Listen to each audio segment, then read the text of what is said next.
Online निष्ठा प्रशिक्षण कार्यक्रम कोर्स 10 सामाजिक विज्ञान का शिक्षण शास्त्र गतिविधि 4 पांडुलिपियाँ प्रश्नोत्तरी का हल।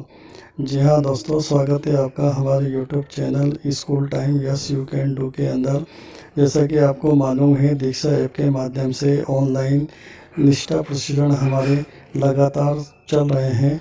9 कोर्स हम पूर्ण कर चुके हैं। हमारे सामने कोर्स 10 चल रहा है। 10, 11 और 12 हमें 15 दिसंबर तक पूर्ण करने हैं। तो सबसे पहले हम बात करते हैं कोर्स 10 की, सामाजिक विज्ञान का शिक्षण शास्त्र। इसके अंदर कुछ प्रश्नोत्तरियाँ दी गई है और एक नई गतिविधि इसके अंदर शामिल की गई है, पांडुलिपि। तो उसके बारे में भी हम जानकारी प्राप्त करेंगे। तो चलिए दोस्तों, शुरू करते हैं आज का हमारा वीडियो। कोर्स के अंदर जब हम गतिविधि 4 पांडुलिपियों पर पहुंचते हैं तो हम इसको ओपन करते हैं। हमारे सामने इस तरीके का पेज ओपन होता है। यहाँ लेखकों के नाम और उनकी कृतियों को हमें चिन्हित करना है, जो अंश दिए हुए हैं उसमें। तो इसको पूरा पढ़ने की ज़रूरत नहीं है दोस्तों, मैं आपको आसान सी ट्रिक बता देता हूँ। स्क्रॉल करते हुए आगे चलिए और ये नया चैप्टर, यहाँ महिलाओं का कुछ महत्वपूर्ण रचनाओं, जैसे इलांगो अडिगर, मैंने पहले से टिक किया हुआ है, इस पर आप टिक कर दें। द्वारा रचित तमिल महाकाव्य सिलप्पाधिकारम, इस पर आप टिक कर दें। इसी तरीके से अगली तीसरी लाइन के अंदर आप गार्गी दिया हुआ है। दार्शनिक ग्रंथों में भी गार्गी जैसी महिला चिंतकों का उल्लेख मिलता है, तो इसको गार्गी पर टिक कर दें। उसके बाद आगे बढ़ते हुए तीन लाइन छोड़ करके बाणभट्ट, उसके बाद बिल्हाड़, अगली लाइन में विक्रमादित्य दिया हुआ है। उसके बाद कल्हाड़, उसके बाद राजतरंगिणी, अगली लाइन में आप चंद्रबरदाई और फिर पृथ्वीराज चरित। इनको सिंपल सा हमें टिक कर देना है। टिक करते ही के बिलियो हो जाएंगे। बिलियो होने के बाद हमें नीचे बढ़ना है। यहाँ पे चेक दिया हुआ है, इस चेक पर क्लिक हम करते हैं। वैसे ही हमारे 10 अंक पूर्ण, हमें 10 में से 10 अंक मिले हुए हैं और हर प्रश्न के ऊपर भी हमारा मार्किंग किया हुआ यहाँ पर मिल जाएगा। तो इस तरीके से हमारी ये गतिविधि पूर्ण हो जाएगी। एरो का चिन्ह दिया हुआ नहीं है, इसलिए हमें बैक बटन पर जाना है। बैक बटन के बाद कंफर्म करके ओके कर देना है और बैक चले जाना है। पढ़ते हैं हम प्रश्नोत्तरी की तरफ। प्रश्नोत्तरी वाला पेज अपन ओपन करते हैं और ये लोडिंग हो रहा है। प्रश्नोत्तरी, सबसे पहला क्वेश्चन हमारे सामने होगा, राजतंत्रात्मक शासन की प्रणाली में कौन निर्णय लेता है और सरकार चलाता है? प्रधानमंत्री, राष्ट्रपति, मुख्यमंत्री, राजा या रानी? जैसा कि आपको मालूम होगा दोस्तों, पुराने ज़माने के अंदर राजा और रानी का शासन हुआ करता था। तो यही हमारा चौथा आंसर सही होगा। हमें इसी पे टिक करना है और एरो के चिन्ह पर क्लिक करते हुए आगे बढ़ जाना है। तो हम राजा और रानी पर टिक करते हुए आगे बढ़ते हैं। अब बढ़ते हैं हम अगले प्रश्न की तरफ।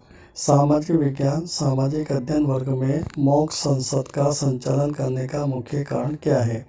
कक्षा में छात्रों के व्यवहार का आकलन करने के लिए, राजनीतिक विज्ञान की अवधारणाओं को याद रखना, राजनीतिक संस्थाओं के कामकाज की कुछ समझ विकसित करना, स्कूल के लिए धन जुटाने के लिए। यहाँ हम तीसरा ऑप्शन चुनेंगे, राजनीतिक संस्थाओं के कामकाज की कुछ समझ विकसित करना। एरो को दबाते हुए अगले प्रश्न, एक गिलोब के बारे में निम्नलिखित बयान में से कौन सा सही नहीं है? गिलोब महाद्वीपों का सही आकार नहीं दिखाता है। एक गिलोब की विशेषताओं में अक्षांश और देशांतर है। गिलोब पृथ्वी का एक मॉडल है। स्पर्श गिलोब विशेष ज़रूरतों वाले बच्चों के लिए इस्तेमाल किया जा सकता है। सिंपल सा है दोस्तों, गिलोब महाद्वीपों का सही आकार नहीं दिखाता है। ये यहाँ पर सही नहीं है। इसी को हम टिक करते हुए अगले प्रश्न की तरफ।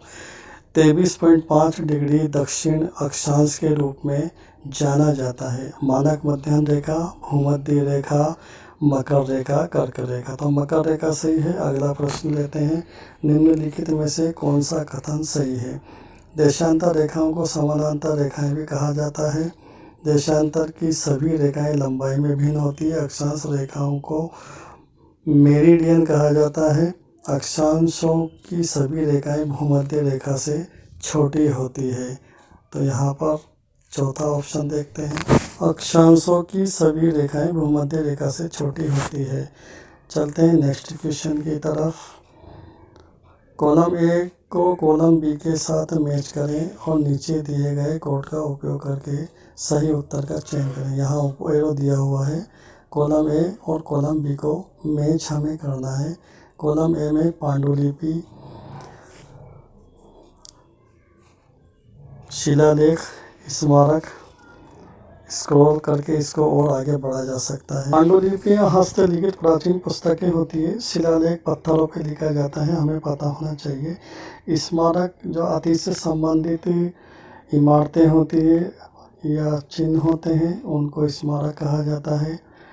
स्क्रॉल करके अगर इसको आगे बढ़ें, पुरातात्विक साक्ष्य धातु या ईंटों पर उत्कीर्ण है। ये चीज़ें जो ज़मीन से खोद कर निकाली जाती हैं, पुरातात्विक साक्ष्य होते हैं।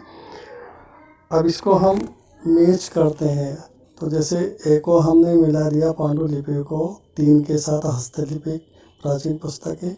शिलालेख को हमने मिला लिया 4 के साथ में, बी को 4 के साथ में। इसी तरह के सी 2 के साथ मिल जाएगा। स्मारक अतीत से संबंधित इमारतें या तो ज़मीन से पर खोद कर निकाली गई है, ज़मीन पर स्थित है। पुरातात्विक साक्ष्य धातु या ईंटों के उत्कीर्ण, तो चीज़ें जो ज़मीन से खोद कर निकाली जाती हैं। तो इस तरीके से हम इनको मैच करेंगे। ए को 3 के साथ, बी को 4 के साथ, सी को 2 के साथ और डी को 1 के साथ।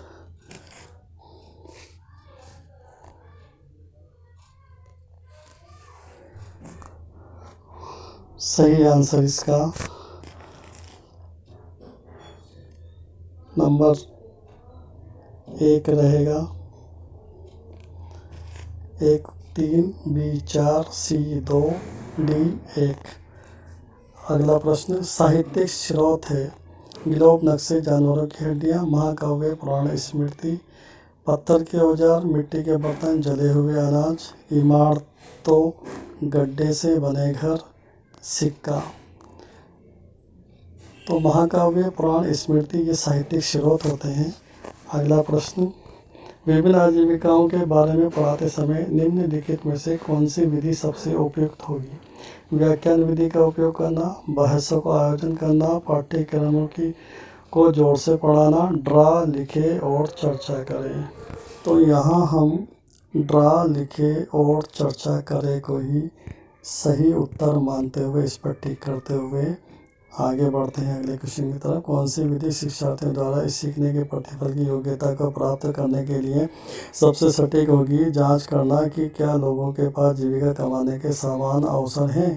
परियोजना आधारित ज्ञान पूरा करने हेतु दिया गया कार्य, केवल पाठ्य पुस्तकों से पढ़ना, व्याख्यान विधि का उपयोग करना। यहाँ पहला ऑप्शन सही होगा, परियोजना आधारित ज्ञान। अगले प्रश्न की तरफ, सामाजिक विज्ञान का पठन पाठन बढ़ावा देता है। पाठ्य पुस्तकों में व्यक्त किए गए विचारों को जानने और उनका पालन करने की क्षमता, उच्च स्तर पर इन विषयों का अध्ययन करने के लिए तैयार होना, सामाजिक और राजनीतिक मुद्दों पर सरकार के नजरिए का ज्ञान, स्वतंत्रता, विश्वास और विविधता के लिए सम्मान जैसे मानवीय मूल्य। यहाँ पे हम चौथा विकल्प को चुनते हुए चौथे विकल्प पर क्लिक करते हैं। चौथे विकल्प को क्लिक करके एरो पे आगे बढ़ते हैं। देखिए, submit to continue. Total question 10 है, क्वेश्चन आंसर 10 है, क्वेश्चन स्किप्ड 0 है, एक भी स्किप्ड नहीं किया हमने। उसके बाद सबमिट का ऑप्शन दबाते हैं। तो यहाँ पर योर स्कोर ही 10, यानी हमने 10 में से 10 अंक प्राप्त कर लिए हैं। तो दोस्तों, ये था हमारा आज का वीडियो। उम्मीद है पसंद आया होगा। कोशिश करेंगे अगले हर प्रश्नोत्तरी को हम यहाँ पर वीडियो बना करके अपलोड करें। आपसे रिक्वेस्ट है, वीडियो पसंद आया हो तो शेयर कीजिए, लाइक कीजिए। अगर हमारे चैनल को अभी तक सब्सक्राइब नहीं किए हैं आप, तो चैनल को सब्सक्राइब भी कर दीजिए, बेल आइकन को भी दबा दीजिए। धन्यवाद।